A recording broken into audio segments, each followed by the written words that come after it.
Luzon, kau ba'y sigurado? Kau ba'y protektado? Ang pamilya ay i-shield mo. Laban sa bakterya, I-shield mo. laban ng pati virus, I-shield mo. Shield Bath Soap. Patay ang 99.9% of bacteria and virus tested. Bilib ang mga eksperto sa Philippine Nurses Association. sa sakit protektado, I-shield mo. pamilya'y protektado, I-shield mo. Shield Bath Soap. Manufactured by ACS Manufacturing Corporation. ISO certified world-class quality. ACS. Ang kape ko, Santhon Plus Coffee Mix. Ang kape na gawa sa Santhon, soya at malunggay. Sarap araw-arawin. Santhon Plus Coffee Mix. May kape ka na, may gamot ka pa. Mabibili sa mga butika. Ito ang DCXL News. 558 kHz. 6 na dekadang maaasahan sa balita at serbisyo publiko. Ang himpilan ng RMN Network sa Mega Manila. Live sa radio at online. Mga kasama, ganap na ang alas 12 ng tanghali.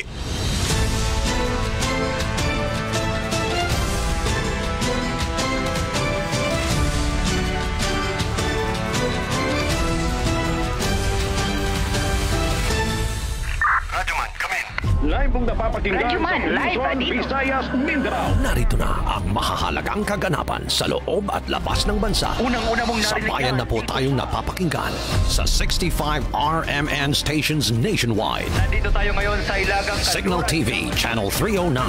Aris, nagapon kita diri. At sa WRMN, New York, USA. Wala pang ibang reporter dito. Napapanood din tayo sa YouTube at Facebook channel ng RMN Worldwide. Mula po sa RMN Broadcast Studios, Atlanta Center, Manila. Narito ang inyong kasamang tagapagbalita. RMN Network News. Magandang tanghali mga kasama, at 16 po ng Enero, araw po ng Martes, taong 2024. Kasama niyo na po si Radyoman Drew San Fernando. At ako naman si Radyoman El Maracol. At narito na po ang ulo ng mga maiinit na balita. Protest caravan ay kinasa ng ilang transport groups bilang pagtutol sa franchise consolidation at PUV modernization program. Umarangkada na, kilos protesta, hindi nakaapekto sa mga mananakay. Isa namang batikang political analyst hindi pabor sa isusulong pa rin na charter change sa Kongreso pag amienda raw sa 1997 Constitution, pinangangambahang maabuso. Department of Education, pinalawag pa ang senior high school voucher program para sa grade 11 students sa state university colleges at local university colleges. Sunog naman sa Coconut Oil Factory doon sa Alaminos, Laguna, 2 araw nang nagpapatuloy. Pagapula naman sa sunog, posibleng tumagal pa ng 4 na araw ayon sa Bureau of Fire Protection. Para naman sa police report, dalagang ginahasa at pinatay, itinapon sa isang maliit na sapa sa Cebu. Sa Davao Region naman, ilang kalsada doon hindi madaanan din po naman sa nangyaring landslide. Para sa balita sa ibayong dagat, North Korean leader Kim Jong-un nanawagan ng change of status sa South Korea, nagbabala ng digmaan. Sa sports balita naman, Golden State Warriors abay malas pa rin kahit nagbalik na ngayon sa Draymond Green ang Mavs at Sixers bumawi ng panalo. Para naman sa entertainment news, Kim Chiu at Paulo Avellino nagkahawaan ng COVID. Daniel Padilla naman pinagpiestahan ng mga fans dahil sa pagbenta ng sports car. At para sa detalye ng mga maiinit na balita, RMN Network News. Umarangkada na ang protest caravan na ikinasa ng ilang transport groups bilang pagtutol sa franchise consolidation at PUV modernization program. Nagtipon ng mga miyembro ng grupong Piston pasado alas 9 kanina sa University of the Philippines Diliman sa may Quezon City. Bandang alas 11 naman ang umarangkada ang protest caravan patungong Commonwealth Avenue patungo sa Welcome Rotonda. Dito naman magmumula ang pagmarcha ng grupong patungong Mendiola sa Maynila. Paglilinaw naman ng grupong Manibela, hindi ito transport strike kundi protest caravan. Bukod sa Kamaynilaan, nagsagawa rin ang protest caravan sa Bacolod at Iloilo ngayong araw. Sa panayam ng RMN Manila, sinabi ni Piston National President Modi Floranda na umaasa rin sila sa kakatigan sila ng Kongreso sa isyu ng PUV modernization.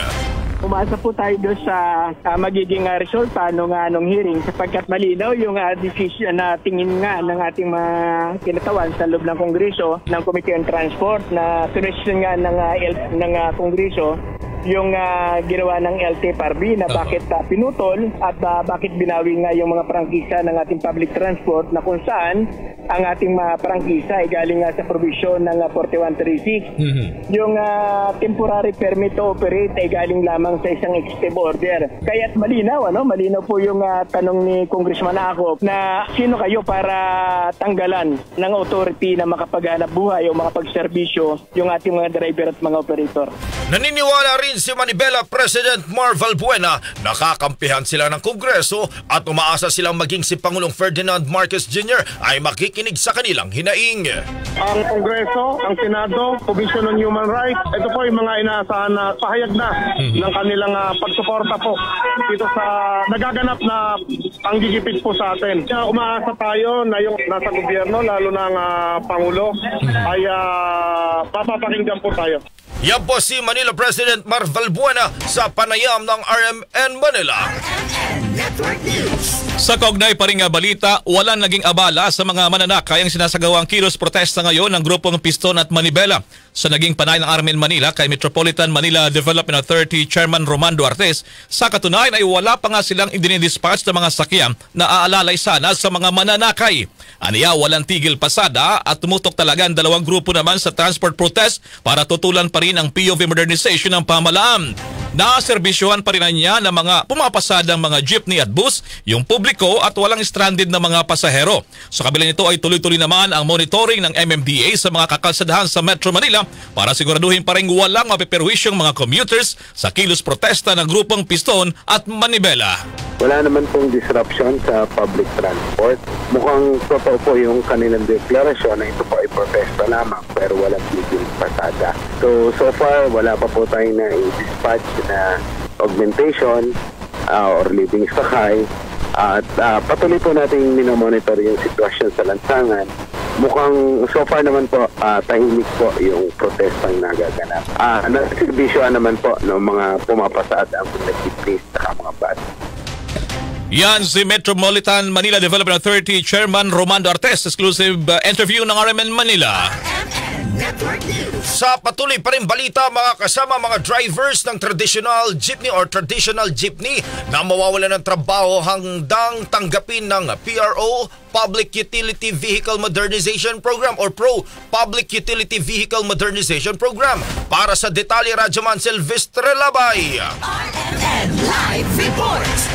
Naniniwala ang PRO, Pro Public Utility Vehicle Modernization Program na hindi umano dapat na palinlang ang mga drivers ng traditional jeepney na ang kanilang operators ay kontra sa Public Utility Vehicles Modernization Program o PUVMP na tuluyan na silang mawawala ng trabaho sa sandaling ipatutupad na ang modernisasyon ng public utility jeepney sa bansa.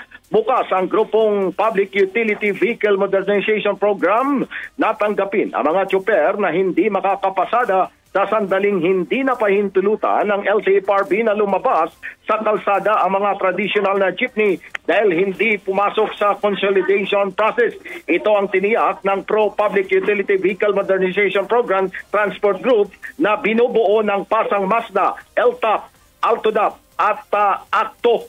Ayon naman kay Ka-Obit Martin na handang tanggapin ng kanilang grupo ang mga tsuper na mawawalan ng pagkakakitaan na mula sa grupong Piston at Manibela. Paliwanag pa ni Martin, maghain na sila ng motion to intervention sa Korte Suprema para kontrahin ang TRO petition ng grupong Piston at Manibela na naglalayong ibasura ang VMP sa pamamagitan ng kanilang abogado na si Attorney Veronica Soriano, git ng grupong Pro Public Utility Vehicle Modernization Program Transport Group na hindi binubuo o kumakatawan sa mayorya ng mga jeepney operators at drivers ang grupong Piston at Manibela na kumukontra naman sa PUVMP. Nagpanta naman ang grupong Pro PUVMP na gagawa rin sila ng hakbang sa sandaling paboran ng SE ang TRO petition kontra PUVMP ng Piston at Manibela. Kasama mo sa DCXL RMN Manila, Radyoman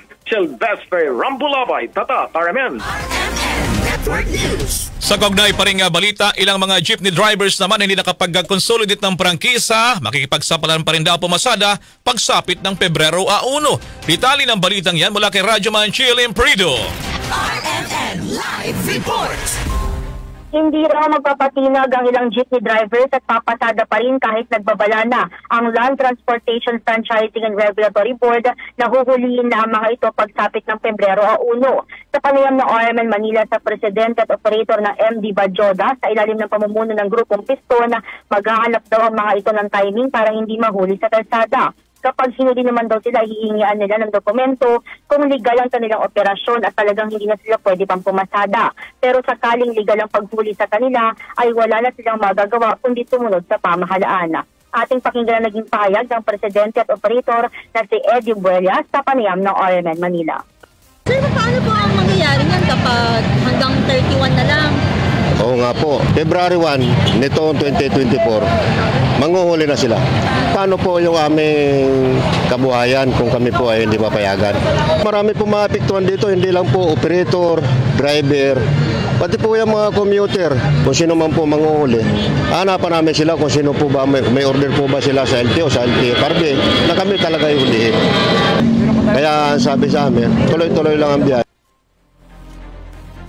Samantala, bukas naman daw sila na sumama sa mga kooperatiba kapag kunin silang driver ng bawat unit. Kahapon ang ihayag ng ilang grupo ng transportasyon gaya ng LTAP na nakapag-consolidate na ng kanilang prangkisa na willing silang tulungan ang mga driver na mawawalan ng trabaho. Kasama mo sa DZXL RMN Manila, Radyoman Chilin Prido, Tatak RMN. Network News. Samantala mga kasama, hindi pabor ang batikang political analyst na si Attorney Edward Chico sa isinusulong ngayong charter change sa Kongreso. Sa interview ng RMN Manila, ipinaliwanag nito na may 3 paraan para baguhin ang konstitusyon batay sa saligang batas. Ito ang Constitutional Assembly o CONAS, Constitutional Convention o CONCON at People's Initiative. Sa ilalim ng CONAS, magsasama ang Senado at Kamara at kailangan na makakuha ng 3/4 na boto para desisyonan na baguhin ang ilang probisyon lamang at hindi ang buong saligang batas. Habang sa CONCON naman ay maaaring i-overhaul ang konstitusyon pero ang taong bayan na maghahalal ng delegado para bumuo ng CONCON na siyang magdedesisyon sa pagrebisa. Sa ilalim naman ng People's Initiative, kinakailangan ng 12% na pirma ng populasyon ng bansa at 3% ng pirma sa kada distrito. Dito ang taong bayan na magdedesisyon para amyendahan ang konstitusyon. Pero para kay Attorney Chico, masyado pang bata ang ating konstitusyon para baguhin. Mas mainam anya na siguraduhin na ipinatutupad ng maayos ang mga pulisiya at batas ng pamahalaan habang maging creative naman ang Kongreso para makagawa ng paraan para matugunan ang ilang problema sa ating saligang batas. Nangangamba kasi si Attorney Chico na sa sandaling magalaw ang economic provision ay posibleng magalaw rin ang ilang pang probisyon ng saligang batas tulad ng term limit ng mga politiko. You don't really have to change the Constitution. By being very, very creative, you can find some way to address certain issue. And I think mas maganda kung yung Kongreso mag-focus na lang sa pagiging creative. Bakit? Kasi ang problema, the moment na nag-decide silang buksan ang oportunidad to revise the Constitution, they can go beyond mere economic provision. And they could even touch on the issue on term limits, for example, because nobody can prevent them from doing that. Kasi uumpisahan mo na rin lang, pwede nilang gawin yon. Yan po ang tinig ng political analyst na si Attorney Edward Chico sa exclusive interview ng RMN Manila. RMN Network News. Sa kaugnay pa rin balita, matagal naman nang hindi pabor si Pangulong Bongbong Marcos na amyendahan ang 1987 Constitution. Ito naman ang ihag ngayon ng kapatid ng Pangulo na Senator Amy Marcos, kasunod na rin ng mga hakbang sa Kongreso para baguhin ang ilang provision sa ating saligang batas. Gilpa ni Senator Amy, naniniwala ang Pangulong Marcos na asya lamang sa oras at panahon ng charter change at nakakabala lamang ito sa pagtutok upang maresolba yung mga problemang kinakaharap ng bansa. Pero ito nakarang Disyembre, sinabi raw ng Pangulong Marcos na sakaling amyendahan ang konstitusyon nakatun lamang ito sa kung paano makaka-attract pa ng mas maraming investors sa bansa na siyang primary interest nito. Kahapon nga inihag ni Senate President Juan Miguel Zubiri, nagkausap sila ng Pangulong Marcos at naniniwala ang Pangulo na masyadong divisive o kaya naman magdudulot ng pagkahati-hati ang isinusulong na People's Initiative para naman sa Chacha o charter chains. Gusto nito, sinabi pa ni Zubiri, hiniling ng Pangulo sa kanya, pangunahan ang Senado ang pag-review sa economic provision ng 1987 Constitution at para mapreserba ang bicameral nature ng lehislasyon. O narito, tinutulan na Makabayan Block ang Chacha kung saan naghain sila ng resolusyon sa Kamara para imbestigahan ang mga nagsusulong ng People's Initiative. Ayon pa dito kay House Deputy Minority Leader at ACT Teachers Party List Congresswoman Franz Castro, ngayon may pahayag na ang Pangulo ng Senado tungkol sa Chacha ay mas dapat daw itong bantayan ng taong bayan. Medyo nangingiti ako dahil parang bumigay na si Senator Zubiri dito kasi sabi niya noon matigas ka, hindi priority ng Senado ang charter change at hindi natin alam bakit bumaliktad yung kanyang posisyon kaugnay dito sa charter change at sinasabi yung mga economic provision at ayun nga nagpass na sila ng kanilang resolution on both houses na papalitan may ilang mga iaamyenda doon sa economic provision. Yan ang tinig ni House Deputy Minority Leader at ACT Teachers Party List Congresswoman Franz Castro sa interview ng RMN Manila. Sa patuloy pang balita mga kasama, 3-year plan para sa sektor ng agrikultura sa bansa. Tinalakay sa sectoral meeting sa Malacanang. Kasama mo sa balita si Radyoman Chanel Salazar. RMN Live Report. Sumentro sa sectoral meeting sa Malacanang ngayong umaga ang 3-year plan ng Department of Agriculture para sa sektor ng agrikultura sa bansa. Sa Malacanang press briefing, sinabi ni DA Secretary Francisco Chu Laurel na tututukan ng ahensya ang pagtatayo ng post-harvest facilities, recovery ng mga produkto at pagpapababa ng presyo ng bigas at mais. Mayroon din anyang hakbang sa digitalization ng ahensya upang makakuha ng mas akmang datos para sa food production. Dagdag pa ni Chu, magtatayo ang DA ng maraming infrastruktura tulad ng mga agricultural port at cold storage facility para matugunan ang food wastage at food supply sa bansa. Target ng DA na matapos ang mga pasilidad sa loob ng 13 hanggang 14 na buwan o June 2025. Kasama mo sa DZXL RMN Manila, Radyoman Chanel Salazar, Tatak RMN. Dumako naman tayo dyan sa Masbate City. Halos 500 rice farmers tumanggap naman ng financial assistance, fertilizer discount cards at hybrid seedlings mula sa Department of Agriculture. Mula sa Ramin Masbate, kasama mo sa balita si Radyoman Ram Sison. RMN Live Report. Sa patuloy na pamamahagi ng Department of Agriculture ng ayuda sa mga magsasaka sa ilalim ng Rice Farmers Assistance Program, daanda mga benepisyaryo ang nabiyayaan sa buong lalawigan ng Masbate. Sa Masbate City, may 494 rice farmers ang una nakatanggap ng tig 5,000 pisong tulong pinansyal o kabuuang 2,470,000 pesos mula sa Department of Agriculture sa pakipaugnayan na sa pamahalaan lokal ng Masbate City. Ayon kay Masbate City Agriculturist Engineer Rodolfo Ahero Jr., maliban sa tulong pinansyal, binigyan din ng fertilizer discount cards at rice seedlings ang mga magsasakang benepisyaryo. Sa fertilizer discount cards sa 358 na mga magsasaka ang nabayayaan sa 944,380 pesos allotment at sa rice seedlings nakatanggap din ng 430 bags kung saan 90 bags ang naipamahagi sa mga nasa coastal barangays at 40 bags sa upland barangays ng lungsod. Layunin nito na maibsan ang epekto ng El Nino sa mga magsasaka at mapataas ang produksyon sa agrikultura ng syudad habang sinisiguro ang dagdag kita ng mga magsasaka. Kasama niyo sa RMN Masbate, Radyoman Ram Sison, Tatak RMN. Network News. Samantala mga kasama, nakatagdang pagbisita sa bansa ng US Trade Mission, tiyak na makakatulong sa ekonomiya at magbibigay ng oportunidad sa mga Pilipino. Kasama natin sa balita si Radyoman Grace Mariano. RMN Live Report.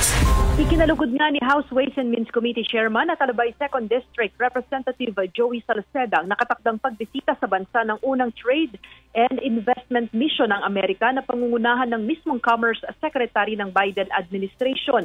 Di ni Salceda resulta ito ng maigting na pagsusulong ni Pangulong Ferdinand Bongbong Marcos Jr. ng matatag na ugnayan ng Pilipinas at Estados Unidos. Tiwala si Salceda na ang nabanggit na hakbang ng US ay makakatulong sa pagpapalakas ng ating ekonomiya at magbibigay din ng oportunidad sa mamamayang Pilipino. Nagpapasalamat si Salceda sa pagsuporta ng Amerika sa mga proyekto ng developing countries tulad ng Pilipinas kung saan nakalinya ang plano nitong pagpopondo sa Mindanao Railway Project at sa ilalim ng Development Finance Corporation at posibleng pati na rin sa PNR South Long Haul Project o Bicol Express. Para kay Salceda, mahalaga ang pagsusulong ng US ng kaunlaran at seguridad sa ating rehiyon lalo na ang pamumuhunan nito at ambag na teknolohiya sa iba't ibang sektor tulad sa aerospace and defense, pharmaceuticals, transport at energy. Kasama mo sa DZXL RMN Manila, Radyoman Grace Mariano, Tatak Arimen. RMN Network News. Sa ibang balita naman mga kasama, pinalawig pa ng Department of Education at DepEd ang Senior High School Voucher Program hanggang school year 2024 hanggang 2025. Ito'y para na rin sa mga grade 11 students na kapag-enroll na sa mga state and local universities at colleges o SUCs at LUCs. Layo ng pagpapalawig sa naturang programa matapos na may estudyante ang kanilang pag-aaral. Una rito sinabi ng DepEd Secretary at spokesperson Michael Pua na nagbigay na sa DepEd Secretary at Vice President Sara Duterte Carpio ng instructions sa DepEd nila naman sa nasa 17,751 mga learners pa sa grade 11 ang kailangang magtapos. Pero nilinaw ni Undersecretary Pua na kailangan munang magkaroon ng memorandum agreement sa pagitan ng DepEd at Commission on Higher Education para sa pagpapalawig pa ng voucher program.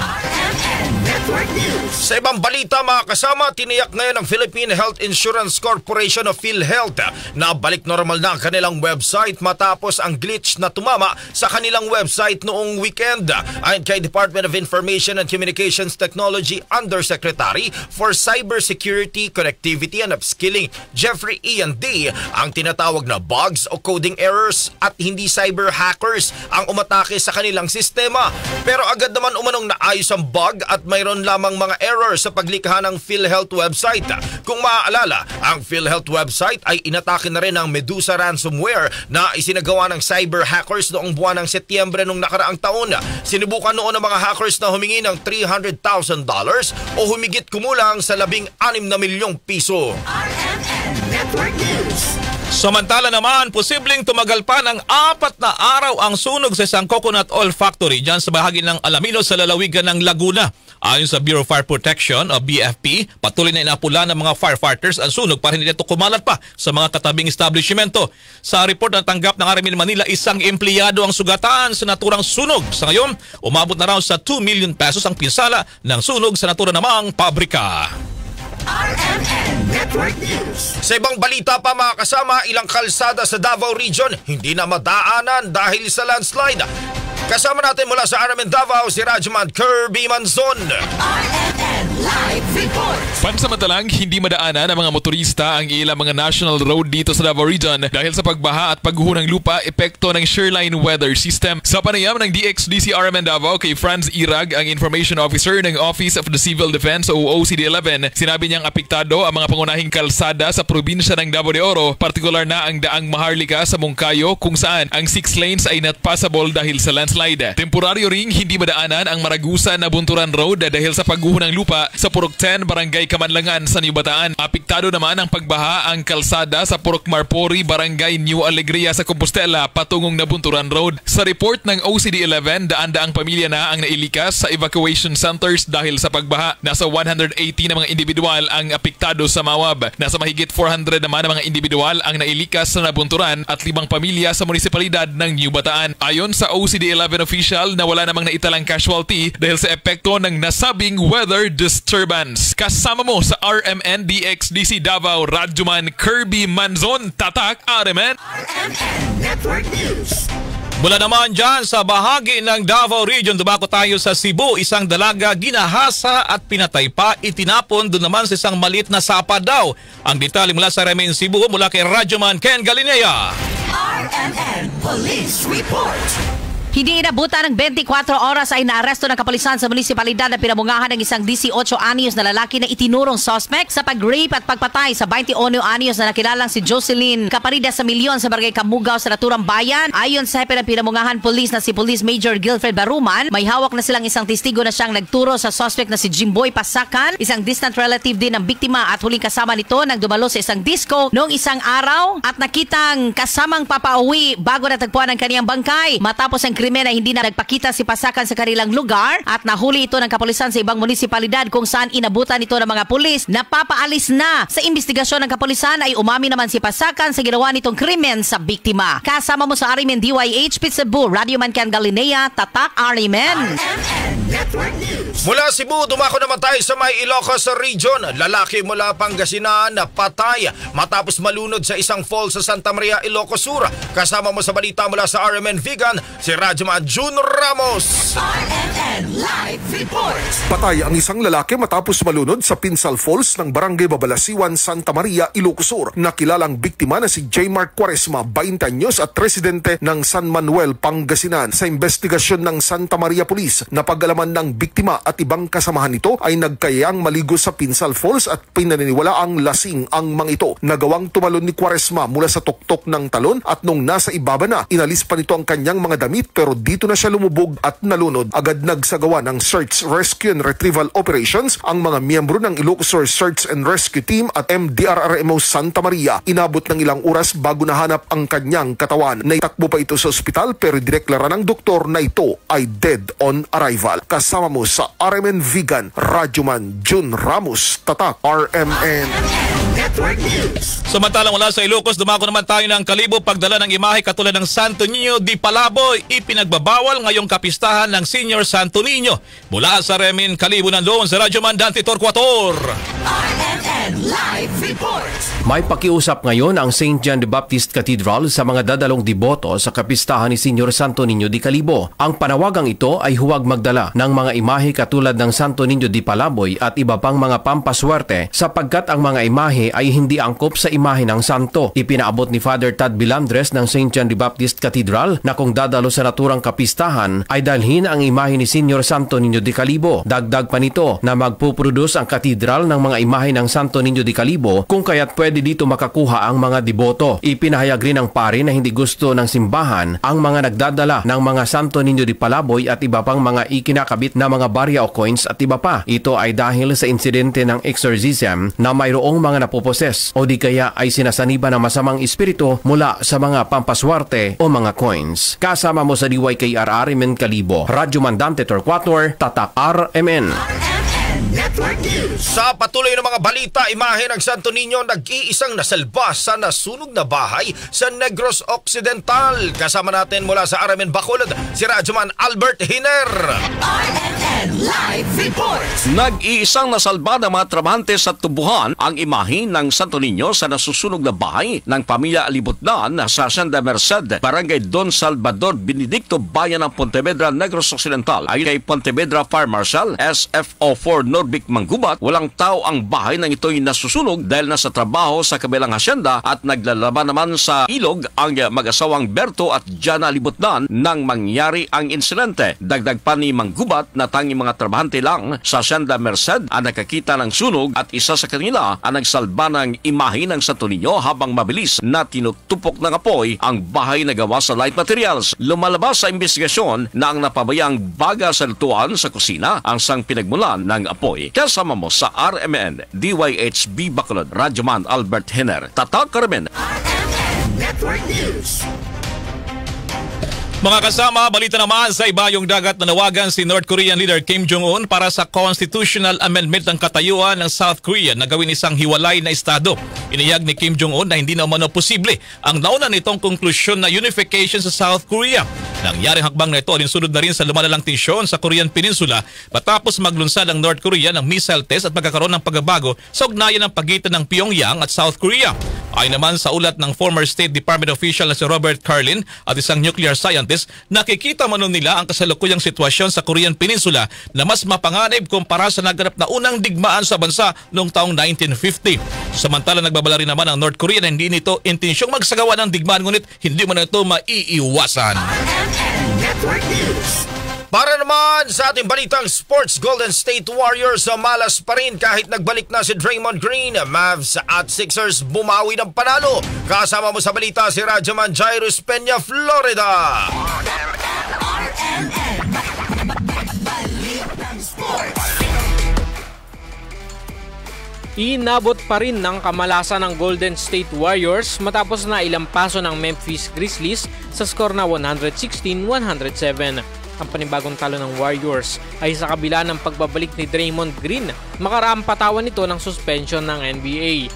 Sa 23 minutes na paglalaro ni Green ay nagtala siya ng 7 points. Nasayang naman ang 26 points na pinakawala ng Warriors superstar na si Stephen Curry at sumama pa ang record nila na mayroong 22 talo na sa ngayon. Para naman sa Grizzlies, natuldukan nito ang dalawang sunod na talo sa pangunguna ni Vince Williams Jr. na may 24 points. Sa ibang game, bumawi rin ng panalo ang Dallas Mavericks nang itumba nila ang New Orleans Pelicans sa skor na 125-120. Nagbuhos si Kyrie Irving ng 42 points para sa Mavs. Samantala nagbalik na rin sa Philadelphia 76ers ang MVP na si Joel Embiid mula sa injury para pangunahan ng panalo laban sa Houston Rockets. Nagtala si Embiid ng 41 points at humablot ng 10 rebounds para sa kanyang all-around game at nagtapos ang laban sa skor na 124-115. Para sa ating RMN Sports, Radyo Man Jairus Peña, Florida, Tatak RMN.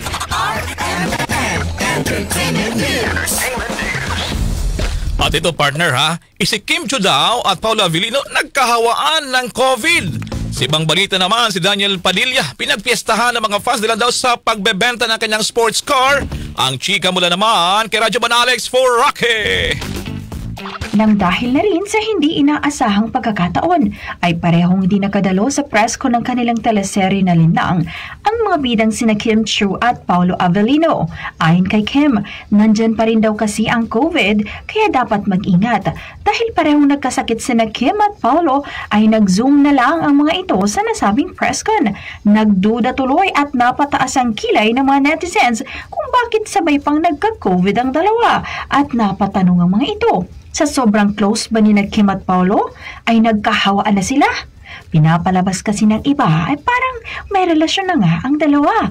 Matatanda ang kamakailan lang ay naglabas ng statement ang dating magkasintahan na sina Kim Chiu at Zian Lim na hiwalay na nga sila, subalit hindi sinabi kung anong pinakadahilan ng kanilang hiwalayan. Samantala, ibinebenta na ng aktor na si Daniel Padilla ang kanyang sports car sa Facebook Marketplace at inoffer din niya ito sa social media personality na si Jason Luzadas o mas kilala bilang Boss Toyo sa halagang 6 million pesos. Makikita sa in-upload na vlog ni Boss Toyo na binibenta ng car dealer ang unang sports car ni Daniel na orange Chevrolet Corvette Stingray C7 at dala din ito ang mga dokumento na nagpapatunay na kay Daniel talaga ang sasakyan. Hindi binili ni Boss Toyo sa halagang 6 million dahil ang kanyang final offer ay 5.8 million pesos lang. Nakasale nga ang sports car ni Daniel sa dalawang Facebook pages pero wala pang balita kung naibenta na ito. Iniisip tuloy ng mga netizens at fans ito na baka raw naghihirap na si DJ dahil nag-uumpisa na itong magbenta ng kanyang mga ari-arian matapos ang hiwalayan nila ni Catherine Bernardo. Yan ang ating entertainment news. Alex Foraque, Tatak, RMN. RMN Network News. At sumayin niyo po ang mga nangungunang balita. Ako po si Radyo Man Drusan Fernando. At ako naman si Radyo Man El Maracol. Mula po rito sa RMN Broadcast Studio sa Atlanta Center, Manila. Magandang pong hapon. Marami pong salamat. Inyo pong natunghayan ang RMN Network News. Malaki ang tumutok para huwag mahuli sa maiinit na mga balita at impormasyon. Reaching millions nationwide and worldwide. For more than 70 years, Tatak RMN. Mga kasama, oras 12:32 na.